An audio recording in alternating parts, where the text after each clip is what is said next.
നമസ്കാരം. ഈ സീസണിലെ വിജയ് ഹസാരെ ഏകദിന ടൂർണമെന്റിലുള്ള കേരള സ്ക്വാഡിൽ നിന്ന് സീനിയർ താരം സഞ്ജു സാംസൺ ഒഴിവാക്കപ്പെട്ടത് ക്രിക്കറ്റ് ലോകത്ത് വലിയ ചർച്ചകൾക്ക് വഴിവെച്ചിരിക്കുകയാണ്.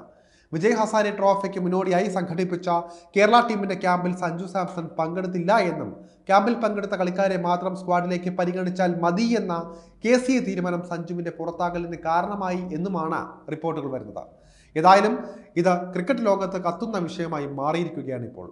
സഞ്ജുവിന് പകരം സൽമാൻ നിസാറിനെ ക്യാപ്റ്റനാക്കിക്കൊണ്ടുള്ള 19 അംഗ സ്ക്വാഡിനെയാണ് വിജയ് ഹസാരെ ട്രോഫിക്ക് വേണ്ടി കേരള ക്രിക്കറ്റ് അസോസിയേഷൻ പ്രഖ്യാപിച്ചിരിക്കുന്നത്. സഞ്ജുവിന് പുറമെ പരിക്കിന്റെ പിടിയിലുള്ള സീനിയർ താരം സച്ചിൻ ബേബിയെയും വിജയ് ഹസാരെ ട്രോഫിക്കുള്ള സ്ക്വാഡിൽ കേരളം ഉൾപ്പെടുത്തിയിട്ടില്ല. മറ്റൊരു സീനിയർ താരമായ ബാബ അപരാജിതും ഫിറ്റ്നസ് പ്രശ്നങ്ങളെ തുടർന്ന് ഈ ടൂർണമെന്റിൽ ഇല്ല എന്നാണ് അറിയുന്നത്. അങ്ങനെ പരിചയസമ്പന്നരായ 3 സീനിയർ താരങ്ങളില്ലാതെയാണ് കേരളം വിജയ് ഹസാരെ ട്രോഫിയിൽ കളിക്കാനിറങ്ങുന്നത്. ടീമിന്റെ കരുത്തിനെ പിന്നോട്ടടിക്കുന്ന ഒരു കാര്യമാണിത്. മുൻ സീസണേക്കാൾ പരിചയസമ്പത്ത് കുറഞ്ഞ ടീമാണ് ഇക്കുറി കേരളത്തിൻ്റേത് എന്നത് ചെറിയ തലവേദന തന്നെ സൃഷ്ടിക്കുന്ന ഒരു കാര്യമാണ്.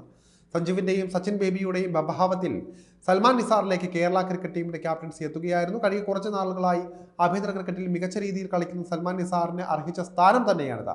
സഞ്ജുവിൻ്റെയും സച്ചിൻ ബേബിയുടെയും അഭാവത്തിൽ മുഹമ്മദ് അസറുദ്ദീൻ, രോഹൻ കുന്നുമേൽ എന്നീ യുവതാരങ്ങൾക്ക് വിജയ് ഹസാരെ ട്രോഫിയിൽ ഉത്തരവാദിത്തം കൂടുന്നതായിരിക്കും. ഇവരുടെ ഫോം ടീമിന്റെ മുന്നോട്ടുള്ള കുതിപ്പിൽ നിർണായകമാവുകയും ചെയ്യും. ബേസിൽ തമ്പിയാകും പേസ് ബോളിംഗ് നിരയെ നയിക്കുക. ദേശീയ ടീം വരെ എത്തിയിട്ടുള്ള ബേസിൽ തമ്പിയുടെ ഫോം കേരളത്തിന് ടൂർണമെന്റിൽ നിർണായകമാണ്. അദ്ദേഹത്തിന്റെ കൂട്ടായി നിതീഷ് MTയും പേസ് നിരയിൽ ഉണ്ട്. സിജോമോൻ ജോസഫ്, ജലസ് സക്സേന എന്നിവരാണ് സ്പിൻ ബോളിംഗ് ഓൾറൗണ്ടർമാരായി സ്ക്വാഡിൽ ഉള്ളത്. ബാറ്റ് കൊണ്ടും പന്ത് കൊണ്ടും ടീമിന്റെ നിർണായക സാന്നിധ്യങ്ങളായി മാറാൻ ഇവർക്ക് കഴിയുന്നതാണ്.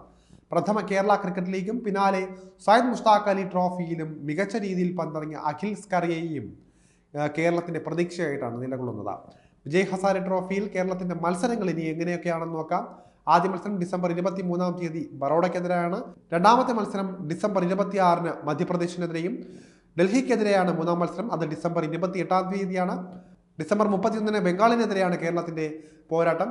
അടുത്ത വർഷം, അതായത് ജനുവരി 3-ാം തീയതി ത്രിപുരക്കെതിരെയും കേരളം പോരാടുന്നതാണ്. ജനുവരി മാസം 5-ാം തീയതി തന്നെ ബീഹാറിനെതിരെയും കേരളം പോരാട്ടത്തിന് ഇറങ്ങുന്നതാണ്.